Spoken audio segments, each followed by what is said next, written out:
Kate here with WTI, and I'm sure you'll agree, every space needs a little bit of green. This beautiful olive tree behind me is from Haispring. It's a 6-foot artificial tree. I have never had much success with real plants. I am a plant killer, I'm sorry to say.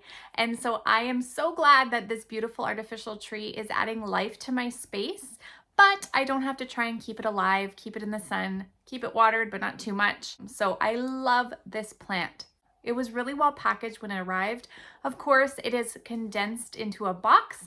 So when you get it, you have to fluff it up, manipulate the branches however you wish, and then you're left with this beautiful tree. The base comes in 2 pieces, very easy to put together. It has a weighted base, so it does not feel tippy whatsoever.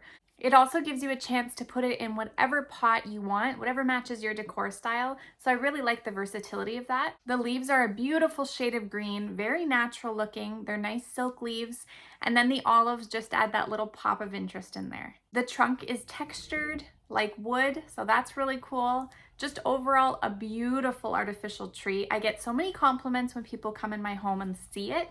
It just really does brighten up the space, ties everything together. I have been loving it in my living room. That is where it stays. However, I've shown you that it can look good in all kinds of spaces. So if you find that your space is missing a little something, I guarantee you a plant will make all of the difference. This 6-foot one fills my space really well, but whichever one you go for, I'm sure you'll be thrilled, and that's my point of view.